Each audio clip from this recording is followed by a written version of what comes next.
السلام عليكم ورحمة الله. المياه كتعتبر عنصر الحياة وأساس الاستقرار لأي بلد، ولكن في بعض الحالات كتحول لسلاح استراتيجي وكترفع نسبة التوتر بين البلدان.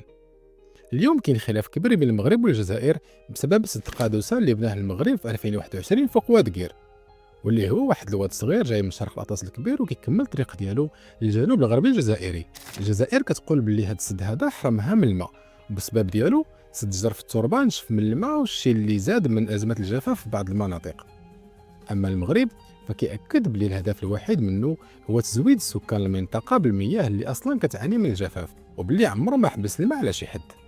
وهنا كنطرحوا عدة أسئلة: واش المغرب فعلا قطع الماء على الجزائر، ولا هذا غير تضخيم إعلامي وتوظيف سياسي لظاهرة طبيعية اللي هي الجفاف؟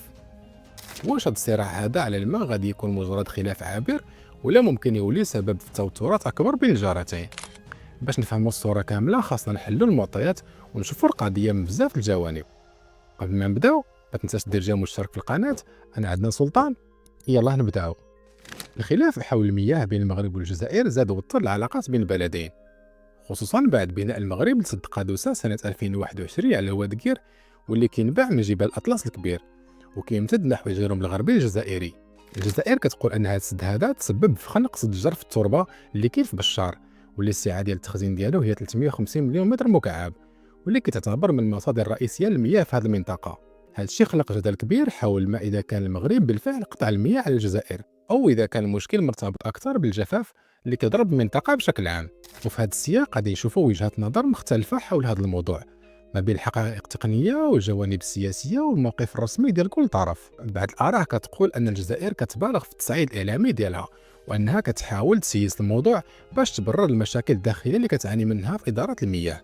برغم أن الجزائر كتقول باللي عندها استراتيجية ناجحة في بناء السدود وتحلية المياه، إلا أنها كتتهم المغرب بعرقلة الموارد المائية ديالها، الشيء اللي كيبين أن عندها مشكل في التخطيط والتدبير ديال هذا المشكل هذا. فكاملين كنعرفوا أن المنطقة الشرقية هي منطقة جافة أصلاً، التساقطات فيها قليله بزاف وما كتوصلش حتى ل 200 ملم في السنه. هذا الشيء كيخلي السيول المائيه اللي فيها تكون ضعيفه بزاف وماشي منتظمه. الوديان اللي كتمشي للجزائر بحال واد قير هي مجرد وديان موسميه، بحيث كاين سنوات اللي كيكون فيها الماء متوفر بزاف، وكاين سنوات اللي كيكون فيها منعدم تقريبا. سد قادوسة المغربي عنده سعه تخزين ديال 220 مليون متر مكعب، ولكن حاليا نسبه الملء ديالو ما كتفوتش 10%، يعني فيه غير حوالي 20 مليون متر مكعب. الشيء اللي كيأكد انه ما كيأثرش بزاف على الموارد المائيه اللي كانت كتوصل للجزائر. فالهدف الاساسي اللي كان من هذا السد هذا هو تامين مياه الشرب لسكان المنطقه، واللي هو حق مشروع للدوله تجاه المواطنين ديالها، بحيث كذلك هذا السد عنده دور وقائي ضد الفيضانات. فالمغرب كيقول ان الجفاف اللي ضرب المنطقه هذه 7 سنين هو السبب الحقيقي وراء نقص المياه وماشي سد قادوسة، وان المغرب عنده تجربه طويله في اداره المياه، بحيث بنى محطات تحليه مياه البحر منذ السبعينيات، وعنده استراتيجيه لبناء 30 محطه كبرى لتحليه مياه البحر في المستقبل. هذا الشيء كيبين ان المغرب ما عنده لا شي قطع المياه على الجزائر، خصوصا وان اغلب اوديه ديالو كتصب في المحيط الاطلسي او في البحر الابيض المتوسط وماشي في الاتجاه الجزائري. ومن جهه اخرى الجزائر كتعتبر ان المغرب بنى سد قادوسة بدون استشاره الطرف الجزائري وبدون احترام الاتفاقيات الدوليه اللي كتنظم المجاري المائيه المشتركه. وحسب الجزائر سد جرف التربه عرف جفاف غير مسبوق، الشيء اللي تسبب في موت آلاف من الأسماك واختفاء مئات الطيور النادرة اللي كانت كتعيش تما. وكتشوف أن المغرب هو المسؤول على كيف ما سموه التجفيف المتعمد للموارد السطحية المائية، الشيء اللي أثر على الفلاحة وعلى حياة السكان في المنطقة اللي كيعتمدوا على السد في شرب وساخ الأراضي ديالهم. كيقولوا بلي الحكومة الجزائرية قررت تتخذ إجراءات مستعجلة، بحيث قامت بتحويل 80 ألف متر مكعب من المياه يوميا من بعض الآبار اللي تم الحفر ديالها باش تعوض النقص اللي وقع في السد. ولكن مع ذلك الجزائر كتقول ان هذا الشيء ماشي حل دائم، وانها مازال ما قدرتش تعوض المياه الطبيعيه اللي كانت كتوصل للسد من واد قير، وان المغرب كيستعمل الموارد المائيه ديالو كوسيله للضغط السياسي. وزير الري الجزائري طه دربال اتهم المغرب امام الهيئات الدوليه بانه كيقوم بسياسه تجفيف متعمد لبعض المناطق الحدوديه، وانه كيعرقل تدفق المياه الطبيعيه اللي كتمشي للجزائر. في 25 فبراير اللي فات وفي تصريح عبر الإذاعة الوطنية الجزائرية رجع وندد بما سماه المواقف العدائية للمغرب، وربط أزمة المياه بالسياسات المغربية تجاه الجزائر.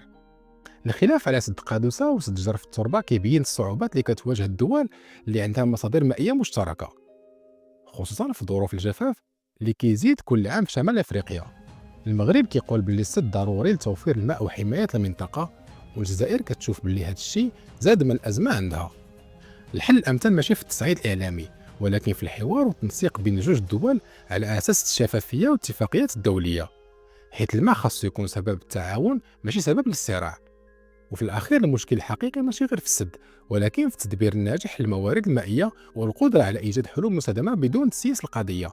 المغرب عنده تجربة طويلة في إدارة المياه، والجزائر خاصها تركز على استغلال الموارد الداخلية بشكل أفضل عوض تحميل المسؤولية للطرف الآخر. إذا بقات الأمور في التصعيد الإعلامي والسياسي، الأزمة المائية غادي تزيد، واللي غادي يخلص الثمن هو الشعبين المغربي والجزائري اللي كيواجهوا نفس التحديات البيئية. كنشكركم على حسن المتابعة. كان معكم عندنا سلطان، نتلاقاو في فيديو جديد. السلام عليكم.